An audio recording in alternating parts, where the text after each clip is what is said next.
देखो अभी थोड़ी देर में तुम्हारी फांसी हो जाएगी, इसलिए कानून का ये नियम है, मरने वाले की आखिरी ख्वाहिश पूरी की जाती है।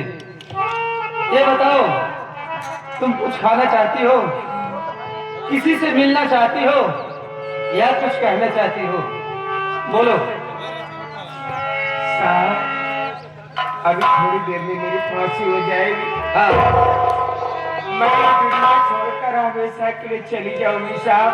हाँ, तो मैं कुछ खा कर क्या करूंगी, कुछ पी कर क्या करूंगी साहब? अभी आपने कहा कि मरने वाले की आखिरी ख्वाहिश पूरी की जाती है। हाँ ये सच है। तो साहब, मुझे खाने पीने की कोई इच्छा नहीं है, मेरी आखिरी ख्वाहिश यही है साहब कि मरने से पहले मैं अपने भैया को देखना चाहती हूँ। आप मेरे भैया से मिला दो साहब, आप मेरे भैया से मिला दो। मरने से पहले तुम अपने भैया से मिलना चाहती हो? हाँ साहब। एक बात है, बताओ, तुम्हारे भैया की फोटो तुम्हारे पास है? नहीं साहब। फोटो नहीं है? तुम्हारे भैया का मोबाइल नंबर तो तुम्हारे पास होगा? तो मेरे पास कुछ भी नहीं है साहब। ना तो तुम्हारे भैया की फोटो तुम्हारे पास है, ना तो तुम्हारे भैया का मोबाइल नंबर तुम्हारे पास है। ऐसे में मैं तुम्हारे भैया को कहां से ढूंढ करके लाऊंगा? हाँ ये बताओ, तुम कहाँ की रहने वाली हो, तुम्हारा नाम क्या है, और जिस तुम अपने भैया से मिलना चाहते हो उस तुम्हारे भैया का क्या नाम है? बोलो। साहब, मेरा नाम नंदनी है, मैं गांव अकबरपुर की रहने वाली हूँ। गरीबी लाचारी के कारण हम भाई बहन अपना गांव छोड़कर शहर भागने जा रहे हैं, मेहनत मजदूरी करने साहब। लेकिन ऐसी धमकियां दी आई, ऐसा तूफान आया साहब, उसी तूफान में मेरे भैया मुझसे बिछड़ गए और मेरे भैया का नाम शेखर है।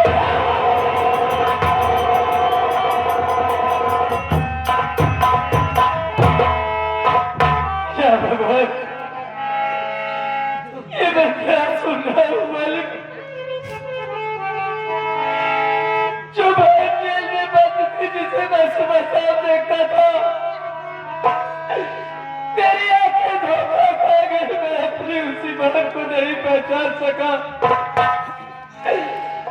जिस बहन को बचपन में लेकर अपनी गोद में बिठाकर उसे अपने ही हाथों से खाना खिलाया। मैं अपनी उसी बहन को नहीं पहचान सका मालिक, जो बहन बचपन से लेकर सयानी होने तक मेरे इन्हीं हाथों में राखी बांधती चली है। मैं अपनी उसी बहन को नहीं पहचान सका, जिस बहन की शादी की तमन्ना ले अपने दिल में बैठा था कि एक दिन मेरी बहन की शादी होगी, मेरे दरवाजे पर आएगी, और मैं अपनी बहन को डोली में बिठा करके उसकी डोली अपने कंधे से लगाकर उसे उसके ससुराल में पहुंचाऊंगा। अपनी उसी बहन को नहीं पहचान सका, और आज मेरी बहन मुझे मिली तो मैं उसे कैसे कह दूं कि जिस भाई से तो मिलना चाहती है, भाई घर नहीं, तेरा भाई तेरे साथ है। लेकिन नहीं, बताना तो पड़ेगा, क्योंकि मैं इससे वादा किया हूं कि तेरी आखिरी ख्वाहिश पूरी करूंगा, इसलिए मैं इसे जरूर बताऊंगा। तुम अपने भैया से मिलना चाहती हो ना? हाँ साहब, मैं अपने भैया से मिलना चाहती हूँ। तो सुनो बता, मेरे भैया से मिला दो।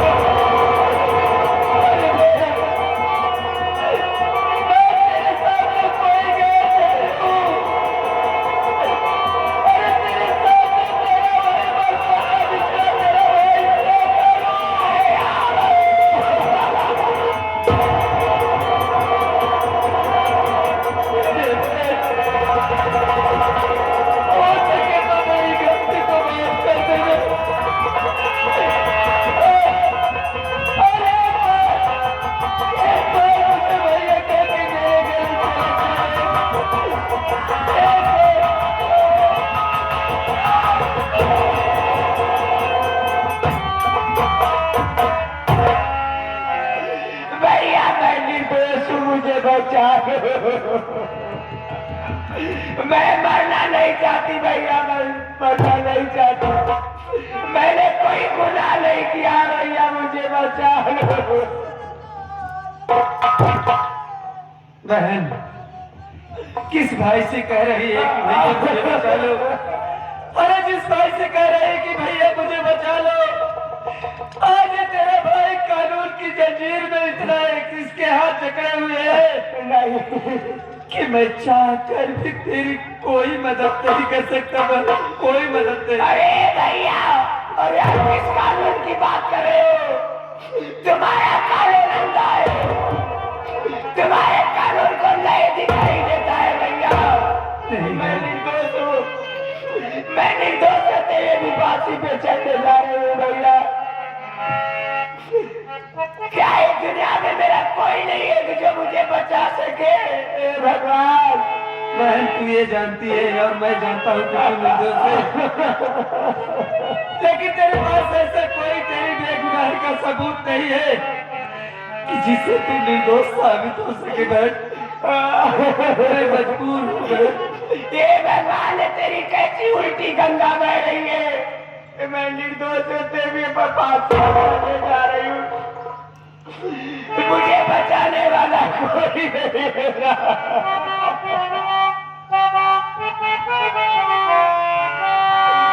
अरे उल्टी बहे गंगा जमुना की धारा, उल्टी बहे गंगा जमुना की धारा, न सूझे किनारा कि आज मेरा कोई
भैया।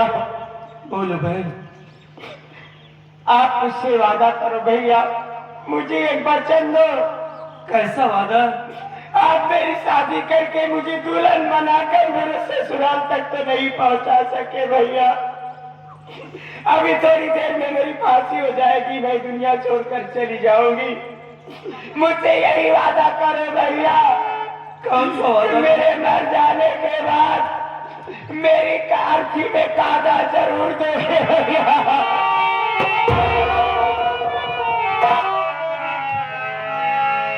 हाँ बहन, मैं तुझसे वादा कर रहा हूँ बहन कि तेरे मर जाने के बाद तेरी लाश को लावारिस भी नहीं जलाने दूंगा बहन।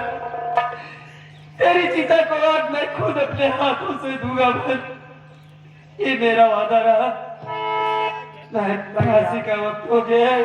मुझसे जाने अनजाने में अगर कोई कमी हो गई हो भैया, गलती हो गई हो, इस अभागन बहन को माफ करना भैया। आपने मुझे औलाद की तरफ पाला था भैया, आप मुझे अपने आंखों के सामने कैसे मारते देखोगे भैया?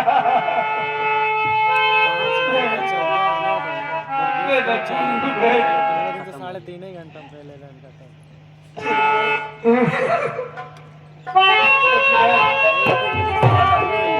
में फांसी का फंदा डाल दो और मैं नंबर 3 तक बोलूंगा। जैसे नंबर 3 बोलूं फांसी का फंदा टाइट कर देना मेरे भाई। ठीक है साहब।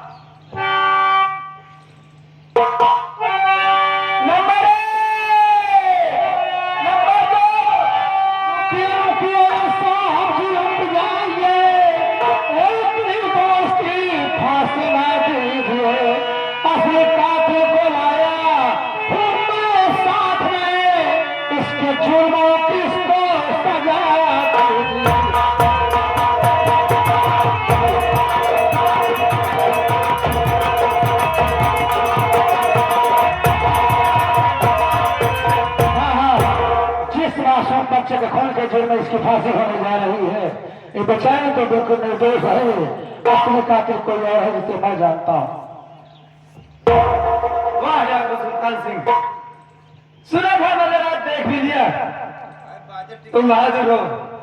अभी 24 घंटे पूरे नहीं हुए कि तुम अपने आप को कानून के हवाले कर दिए। लेकिन ये मैं क्या सुन रहा हूँ कि जिस मासूम बच्चे के खून के जुर्म में मुलजिमा की फांसी हो रही है ये निर्दोष है। खून करने वाला कोई और है जिसे तुम जानते हो। कौन है वो? सब कुछ बताऊंगा और सामने पेश भी करूंगा, लेकिन इससे पहले इस मुलजिमा के गले से फांसी का फंदा निकाला जाए। ठीक है चौकीदार, बहन के गले से फांसी का फंदा निकाल दो।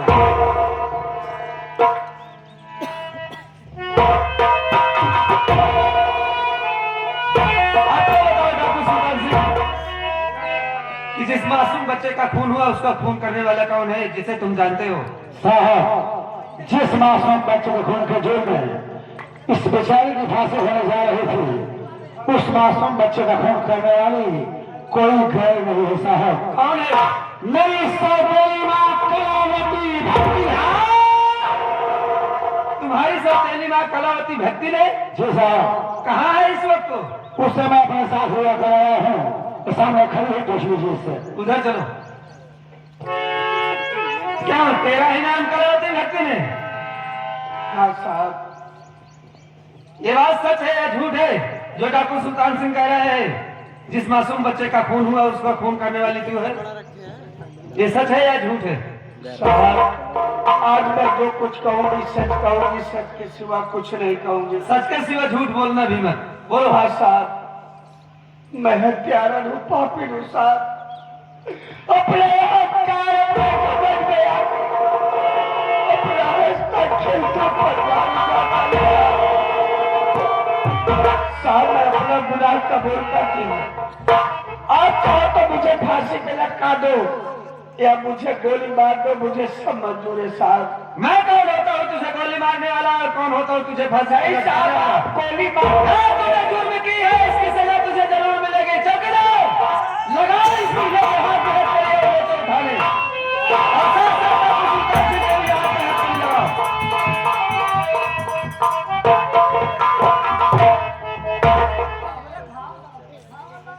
डॉक्टर सुल्तान सिंह, वैसे तुम कानून की बहुत मदद किए हो, फिर भी कानून की निगाह में तुम मुजरिम हो। इसलिए मैं तुम्हें अदालत में पेश करूंगा और अपनी तरफ से पूरी कोशिश करूंगा कि अदालत तुम्हें कम से कम सजा दे और बहुत जल्द से जल्द तुम छूट जाओ। साहब, आज मुझे बहुत बड़ी खुशी मिली है। मेरा परिवार मिल गया और मुझे जो करना था उसे हम कर चुके हैं। अब तो चाहे जेल हो या फांसी, मुझे कोई गम नहीं है। सुल्तान सिंह, तुम्हारा परिवार मिल गया, तुम्हें जो कुछ करना था कर लिए, तुम्हें खुशी मिली। लेकिन आज मुझे दो खुशियां मिली। पहली खुशी तो मुझे ये मिली, मेरी वर्षों की बिछड़ी हुई मेरी नंदनी बहन मुझे मिल गई।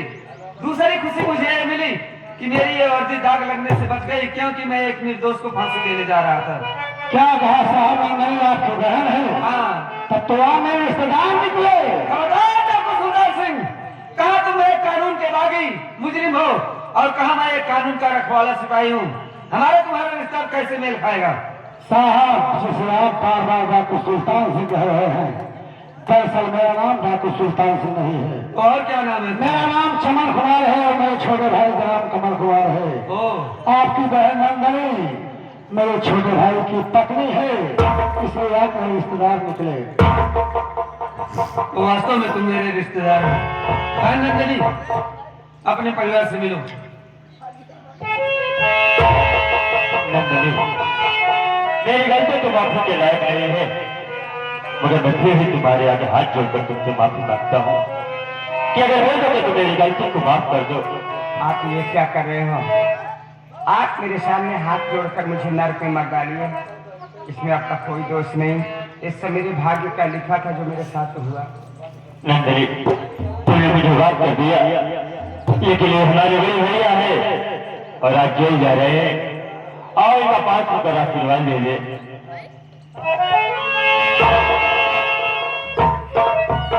कमल, आज हम तुम दोनों को आशीर्वाद देते हैं, जब तक गंगा जमुना में पानी रहे तब तक तुम दोनों की सलामत जिंदगानी रहे। अब तो मैं जेल जा रहा हूँ मुन्ना, लेकिन मेरे जेल जाने से पहले तुम सबको ये कमाना साथ के जाना चाहता हूँ। कैसे भैया? मेरी अमानत की हिफाजत करोगे ना तुम लोग? कैसे अमानत है? अमानत है, मेरा बेटा नितिन कुमार बचपन में माँ का प्यार नहीं पाया, इसके सर से उसके माँ का सया उठ गया और आज मुझे मिला तो मैं भी इसे छोड़कर जेल जा रहा हूँ। मेरे जेल जाने के बाद तुम लोगों से इतना प्यार देना कि कभी से मेरी याद टकराए। जेल से छूटा तो फिर मुलाकात होगी, नहीं तो आज के बाद तुम सब मुझे भूल जाना मुन्ना। ये कैसी बातें कर रहे भैया? बड़ा बात तो आपको भूल सकता हो। आप नितिन को मेरे हवाले करके जा रहे हैं ना, तो मैं नितिन को इतना प्यार दूंगा भैया कि आपकी आज कहीं से आने नहीं दूंगा। और मैं कमल, काश ऐसा ही हो। हाँ तो साथी, जामा खाली सावरिया संगीत पार्टी, जिसके मास्टर स्वर्गीय भंडारी लाल जोकर, मालिक विश्वकर्मा, मैनेजर गृहराज से संचालक हरिराम यादव, प्रधान जी ग्राम रहता तहसील रानीगंज जिला प्रतापगढ़, जिनके कलाकार द्वारा सबको संगीत दिखाई गई। उस संगीत का नाम था बच्चे माँ से हुए विनाश, एक कफन में जले दो रास, उर्फ डाकू सुल्तान सिंह। यदि हम कलाकारों से मैं कहीं टूटिया हो गई हो तो आप लोग के सागर को क्षमा करते हुए सेवा करने का संविधान करना। इसी के साथ पार्टी के सभी कलाकारों के साथ आप सबके सेवा में प्रणाम करता हूँ, आशीर्वाद की कामना करता हूँ, विदा चाहता हूँ। जय हिंद, जय भारत।